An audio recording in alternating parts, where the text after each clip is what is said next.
आज की कहानी एक पुरानी लोक कथा से है जो अपने अंदर एक बड़ी गहरी नैतिक पहेली छुपाए हुए है। ये कहानी है एक राजा और उसके वफादार सेवक की, और ये हमें सोचने पर मजबूर कर देगी कि सच्ची नेकी या दरियादिली आखिर है क्या। और यही वो सवाल है जो इस पूरी कहानी की जड़ में है। जैसे जैसे किस्सा आगे बढ़ेगा, एक जज की तरह इस सवाल पर गौर करते रहिएगा।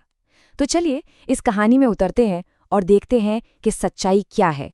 तो कहानी हमें ले चलती है मिथालावती शहर में। हमारे सामने दो मुख्य किरदार हैं। एक है राजा गुणादिप और दूसरे हैं एक राजपूत जिनका नाम है चिरमदेव। और यहीं से इन दोनों के रिश्ते की शुरुआत होती है। अब देखिए, दोनों की हैसियत में जमीन आसमान का फर्क था।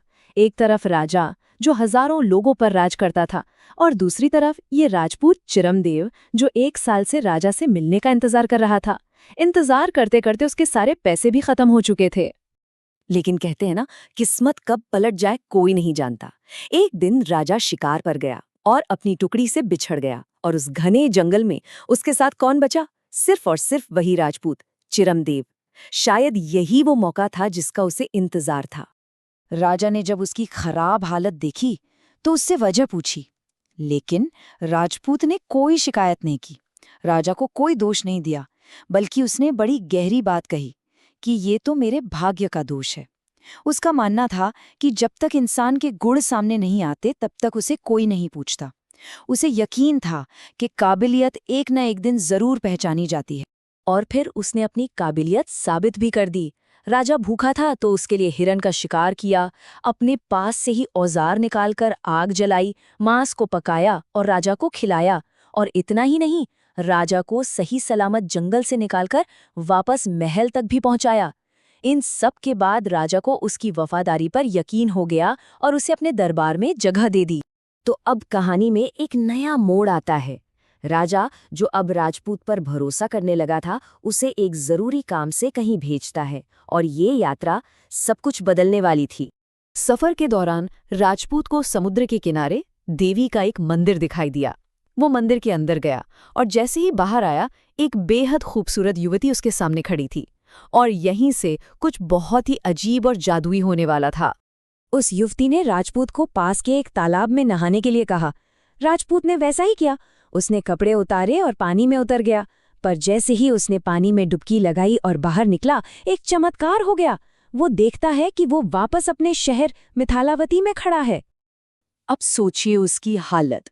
वो तो हक्का बक्का रह गया। भागा भागा राजा के पास पहुंचा और ये पूरी अविश्वसनीय कहानी कह सुनाई। राजा भी ये सब सुनकर हैरान रह गया और उसकी जिज्ञासा बढ़ गई। और बस यहीं से कहानी अपने असली मोड़ पर पहुंचती है।